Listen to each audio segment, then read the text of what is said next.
Triple body of the Buddha. The doctrine outlined. The dogma of the triple body is now accepted by all Mahayana schools of Buddhism in China and Japan is a late development in the history of Mahayana. The dogma, before it was fully formulated, was only adumbrated here and there in the earlier Mahayana Sutras. It was probably not until the Yogacara philosophy began to be crystallized into a system by a Sangha and his predecessors that the conception of the triple body came to form a part of their program.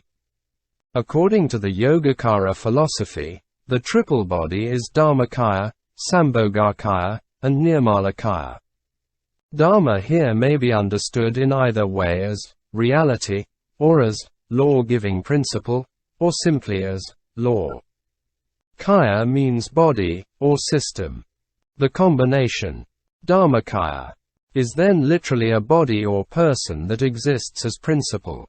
And it has now come to mean the highest reality from which all things derive their being and lawfulness, but which in itself transcends all limiting conditions.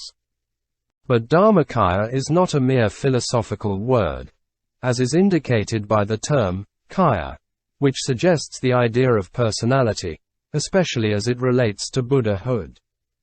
It belongs to the Buddha. It is what inwardly and essentially constitutes Buddhahood, for without it a Buddha loses altogether his being. We may regard the Dharmakaya as corresponding to the Christian idea of Godhead. The Dharmakaya is also known as Svabhavakaya, meaning self-nature body, for it abides in itself. It remains as such, retaining its self-nature. It is in this sense the absolute aspect of the Buddha, in whom perfect tranquility prevails. The second body is the Sambhogakaya, which is ordinarily translated as body of recompense, or enjoyment. Literally, enjoyment is a better word for sabhoga, for it comes originally from the root, bhuj, to eat, to enjoy, to which the prefix sam, meaning together, is added. Thus Sambhogakaya is often done into the Chinese.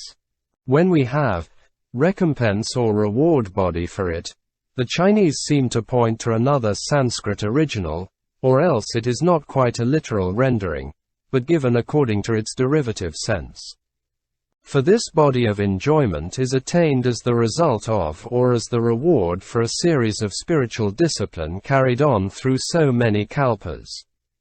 The body thus realized is the Sambhogakaya, body of recompense, which is enjoyed by the well-deserving one, i.e.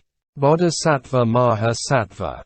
The Buddha as the body of enjoyment is generally represented as a figure enveloped in all the glory of Buddhahood. For in him incarnated there is everything good and beautiful and holy accruing from the perfection of the spiritual life. The particular features of each such Buddha may vary according to his original vows. For instance, his environment, his name, his form, his country, and his activity may not be the same. Amitabha Buddha based his pure land in the West with all the accommodations as he desired in the beginning of his career as Bodhisattva. And so with Akshovya as described 1n the sutra bearing his name. This second body of the Trinity is sometimes known in Chinese as Ying Shen, instead of Pao Shen. The original Sanskrit term for Ying might not have been the same as the one for Pao. Ying means to respond, and it is at present quite difficult to ascertain what its original was, for we have not yet recovered, if this were possible, any Sanskrit sutra in which this term is used. From Sabhoga or Smitvogya, Ying cannot be deduced, while the chapter on the Trikaya in the Suvana prabhasa is missing in the Sanskrit text in our possession, evidently this being a later addition. The two Chinese translations of the Suvana prabhasa, one by I Ching and the other by Paramartha, contain this Trikaya chapter where both translators have Ying Shen for the second body. As to the original of Pao Shen, reference will be found later on. The third body is the Nirmaiwakaya, usually translated as Hua Shen, which means body of transformation, or simply, assumed body. The Dharmakaya is too exalted a body for ordinary mortals to come into any conscious contact with. As it transcends all forms of limitation, it cannot become an object of sense or intellect. We ordinary mortals can perceive and have communion with this absolute body only through its transformed forms. And we perceive them only according to our capacities, moral and spiritual. They do not appear to us in the same form. We thus read in the Saddharma Pumarika that the Bodhisattva Avalokitesvara transforms himself into so many different forms according to the kind of beings whose salvation he has in view at the moment. The Shitagava Sutra also maintains that the Bodhisattva Shitagava takes upon himself a variety of forms in order to respond to the requirements of his worshippers. The conception of the Nirmakakaya is significant. Seeing that this world of relativity stands contrasted with the absolute value of suchness which can be reached only by means of the knowledge of suchness.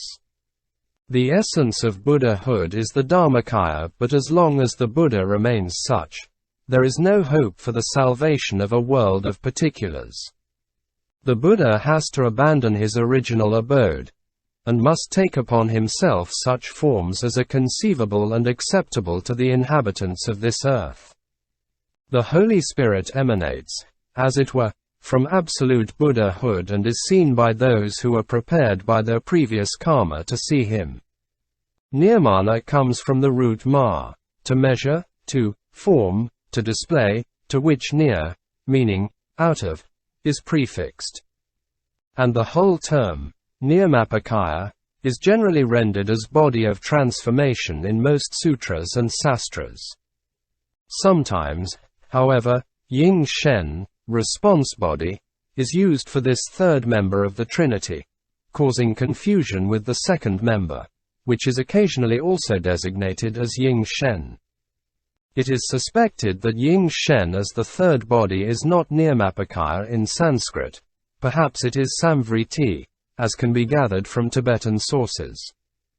Samvriti is contrasted with Paramartha when truth is regarded as having a double aspect.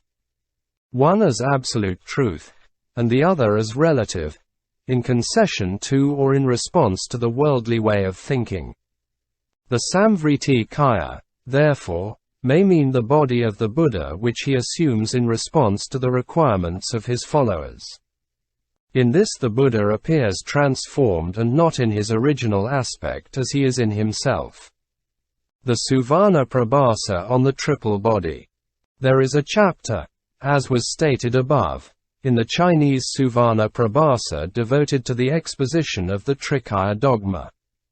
It is entitled, The Trikaya Distinguished. The following is an extract from it.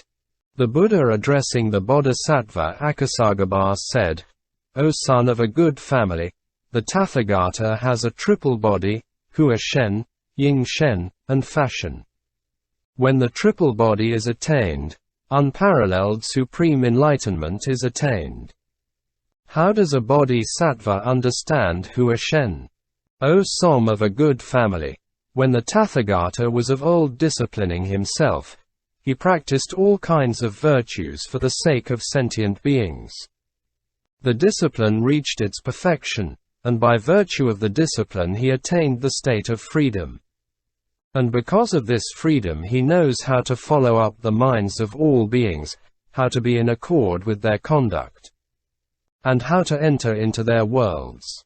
He understands all the multifarious ways in which they are living, and for this reason he appears to them in a variety of forms precisely when and where it is most opportune for them to come into his presence.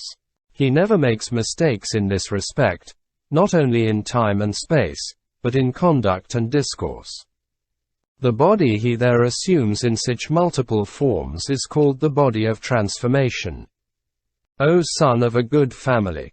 All the Buddhas and Tathagatas preach the ultimate truth to the Bodhisattvas in order to make them thoroughly conversant with the nature of things.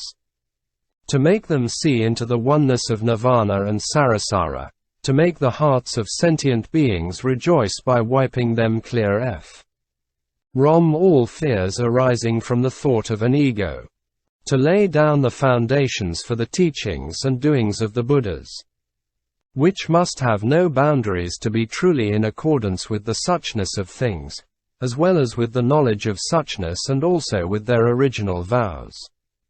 The body of the Tathagata appears bearing the 32 marks of a great personality, accompanied by the 80 minor marks of excellence, and enveloped in a light around the shoulders and back. That body is the Ying Shen, the body of response. O son of a good family! In order to clear away all the possible hindrances arising from the evil passions and other things, and to conserve all good things, there is nothing but the suchness of things and the knowledge of suchness. This is known as the Dharmakaya.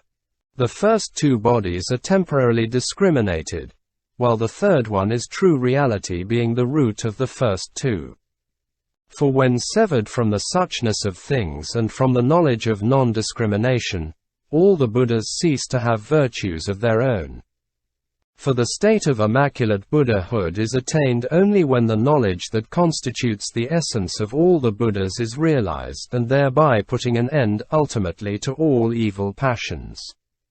Therefore, the suchness of things and the knowledge of suchness contain in it all that makes up Buddhahood. The Dharmakaya in the Lankavatara. The idea that great men are immortal seems to be innate with us human beings. We do not wish to think that our earthly death is the end of all that there is in us. We feel that there must be a spirit or soul or shadow that lives forever. The cult of ancestor worship is no mere superstition, for its psychology is deep-seated in human nature. It was quite natural for the followers of the Buddha to conceive the idea of him as the Dharmakaya, abiding forever among them and eternally preaching the Dharma on the Mount of the Holy Vulture, although his nirvana had taken place after 80 years of his fleshly life. Thus we read in the Saddharma Pundarika 15. An inconceivable number of thousands of kotis of kalpas is it since I attained supreme enlightenment, and I have never ceased to preach the Dharma. I have converted a great number of bodhisattvas and established them in Buddha wisdom. During many kotis of kalpas I have brought myriads of kotis of sentient beings into maturity. In order to discipline beings, I show them the stage of nirvana. I make use of skillful means. But I have never entered into nirvana, for I have been preaching the Dharma at this place. In this light, the following lines from the suvana prabhasa are to be understood. The Buddha does not pass away, the Dharma does not decline. It is for the purpose of ripening sentient beings that the Buddha appears to have passed away. Inconceivable is the Blessed One, the Buddha. The Tathagata is the body of permanence. In order to benefit sentient beings, he shows a variety of works in fine array. When the Buddha was giving his farewell address, he said something to this effect, that those who see the Dharma see me even after my passing. The statement may be regarded as confirming the common psychology of immortality. No wonder, then, that the doctrine of a dual body came to be propounded soon after the nirvana, the one as rupakaya and the other as dharmakaya. So we read further in the suvarpa prabkasa that the body of the Buddha is as solid as a diamond, and what is manifested of him is his body of transformation. And that the Dharmakaya is indeed enlightenment, and the dharmadhatu is the Tathagata. These two notions, Dharmakaya, unchangeable like a diamond, constituting the substance of enlightenment, and a body subject to change and transformation, must have been in the minds of early Buddhists, though it does not follow that they were conscious of the two notions as distinctly separable as we see them in the Suvana Prabkasa and other sutras. They were probably only vaguely conscious of the difference between the Buddha that had passed away and the Buddha whose presence with him they could not somehow ignore. Before these two Buddhas came to be conceived in terms of body of sentient beings. As the ignorant refuse to believe me owing to their erroneous views, I show my nirvana in order to bring him to a state of maturity. Chapter 2. On the life of the Tathagata. This passage is lacking in the Sanskrit text.